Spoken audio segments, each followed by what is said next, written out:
அனைவருக்கும் என் இனிய வணக்கம். நேற்றைய தொடர்ச்சி குலதெய்வத்தை பற்றி நம்ம பேசிக்கிட்டு இருக்கோம். ஸோ அதனால் நம்ம தொடர்ச்சியாக ஒரு அமாவாசையிலையோ இல்லை செவ்வாய் வெள்ளிக்கிழமையிலையோ நீங்கள் எடுத்துக்கோங்க. ரொம்ப சீக்கிரமாக உங்களுக்கு பலன் கிடைக்கணும்னு நீங்கள் நினச்சிங்கன்னா வாரம் வாரம் செவ்வாய்க்கிழமை வச்சுக்கோங்க, இல்லை வாரம் வாரம் வெள்ளிக்கிழமை வச்சுக்கோங்க.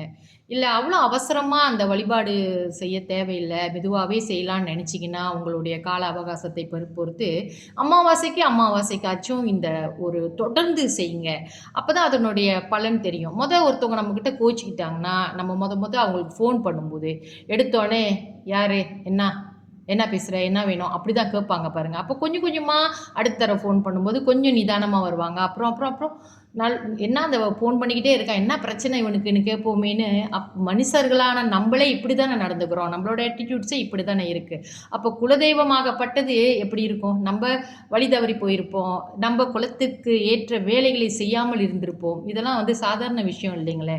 இல்லை மதம் மாறி போயிருப்போம். அதனால் கொஞ்சம் நின்று யோசித்து நிதானமாக தான் நம்ம அவங்கக்கிட்ட அவங்க ஆதரவு தான் நமக்கு தேவை.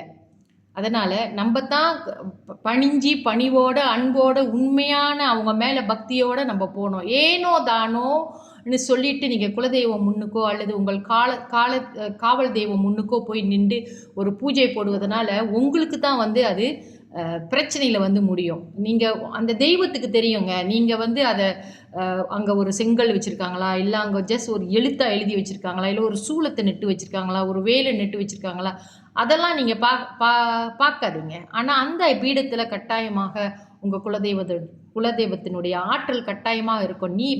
வெகு நீண்ட நாட்களாக ஒரு பூஜை போடப்படாவிட்டாலும் கூட அவர்களுடைய சக்தி அங்கே அப்படியே அமைதியாக இருக்கும். நம்ம போய் அங்கே வணங்கும் போது அது ஆக்டிவேட் ஆகும் என்பதை நீங்கள் மறந்துவிடக்கூடாது.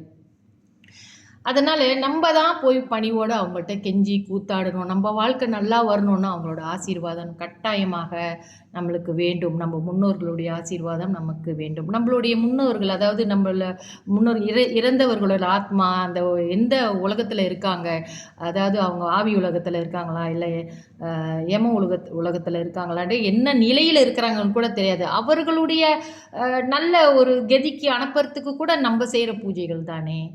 தொடர்ந்து என்னுடன் இணைந்திருங்கள். நாளைய பதிவில் மீண்டும் சந்திப்போம். இதை பற்றி பேசலாம். நன்றி, வணக்கம்.